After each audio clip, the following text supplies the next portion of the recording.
Good day, I'm Theodore Henry, and this is your JIS News for Friday, December 15, 2023. Prime Minister Andrew Holness says it is time to target significantly greater tourist arrival figures, insisting that the country is capable of attracting as much as double current levels. While praising the efforts that have led to the country now being on pace to welcome 4.1 million visitors this year, Mr. Holness has challenged the tourism ministry to pursue new and more aggressive targets. Though I'm very pleased, indeed happy, that our numbers are increasing, and particularly after COVID, the recovery has been strong. I think we need to set our sights on new targets.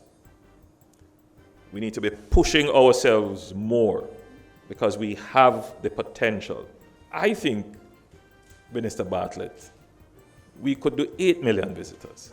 The Prime Minister, who was addressing a function in Trelawney on Wednesday, also praised the existing efforts to strengthen tourism linkages with other sectors and said this too needed to be amplified, particularly with respect to agriculture.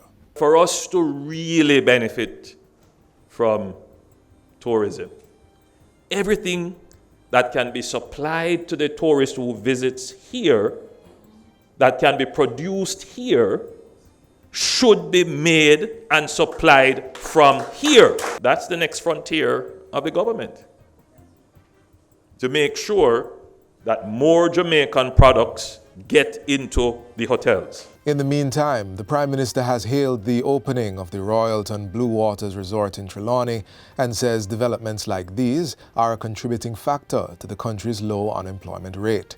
The figure currently stands at 4.5%.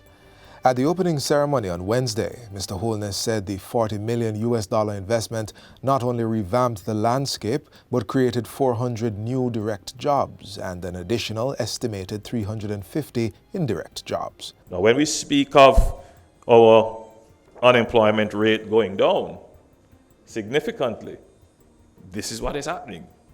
New investments, creating new jobs directly and indirectly. So those who want to question the figures, well, you only need to look at the investment. I mean, every room that is built, redeveloped, every new service added requires Jamaicans to deliver it. Royalton Blue Waters Resort comprises 352 rooms.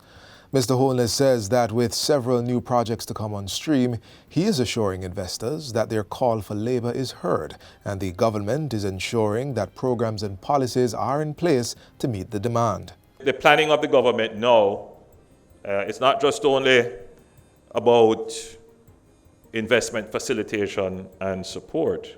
We find ourselves now being directly, instrumentally involved in the labor market, in helping to develop the labor market, as far as from the early childhood system of our education, going right through to our secondary level and tertiary level, to ensure that the investments that are going to come into fruition have the labor to complement them. Students at Homestead Primary and Infant School will now have better access to resources to enhance their learning experience thanks to the establishment of a new smart room.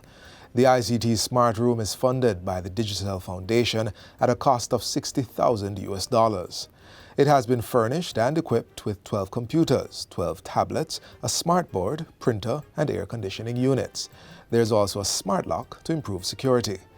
The room will be able to fit a capacity of 24 students at any given moment. Minister of Education and Youth Favour Williams says the project corresponds with the ministry's own goal to expand the introduction of science, technology, engineering and mathematics, STEM learning, as well as technical and vocational education at the lower levels of the system. We have to ensure that our children are provided with a good foundation that will enable them to perform with confidence in the current digital age. The rapid technological advances and the move towards a knowledge-based society require a reassessment of the content and delivery of education to better prepare them for the challenges of the 21st century. Principal of Homestead Primary, Sophia Dare, says the Smart Room benefits both their STEM and special education programs. Our vision will continue to be pursuing knowledge through science, technology, engineering, arts, and mathematics. The Early Childhood Commission, ECC, is pushing operators of unregistered early childhood institutions, ECIs, to undertake the necessary procedures to become fully compliant with the Commission's regulations. Under the Early Childhood Act and Regulations 2005, to get an operating authorization, all ECIs are required to register with the Commission. Chair of the ECC, Tricia Williams-Singh, says there are now 92 delinquent ECIs in operation, none of which are government operated. What we're finding in the last couple months is we're seeing pop-up of early childhood institutions just coming on our radar, and our intent, as always, is to have our development officers go out, meet with these proprietors and work with them, encourage them to please get your school registered. She reveals that St. Catherine, Clarendon, St. James and St. Anne all have double-digit delinquent early childhood institutions, while St. Andrew has one and Kingston none. Mrs. Williams-Singh cautions that a delinquent list will be posted on the Early Childhood Commission's website by March 31, 2024. The monitoring report with the status of early childhood institutions will be made available by April 1, 2024. And finally, Education Minister Favour Williams has condemned the actions of some Mona High School students who stormed onto the Jamaica College compound following their Manning Cup Finals victory against Hydel High School. In a viral video released on Monday, students from Mona High School were seen breaching the Jamaica College compound and hurling insults at the security guards.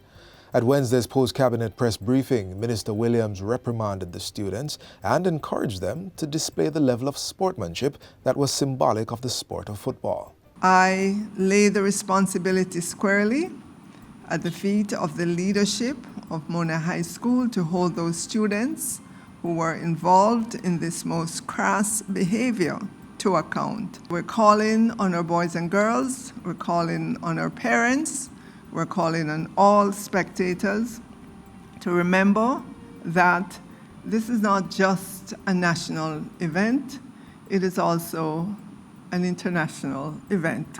And that's it for JIS News Today. I'm Theodore Henry. Thanks for watching.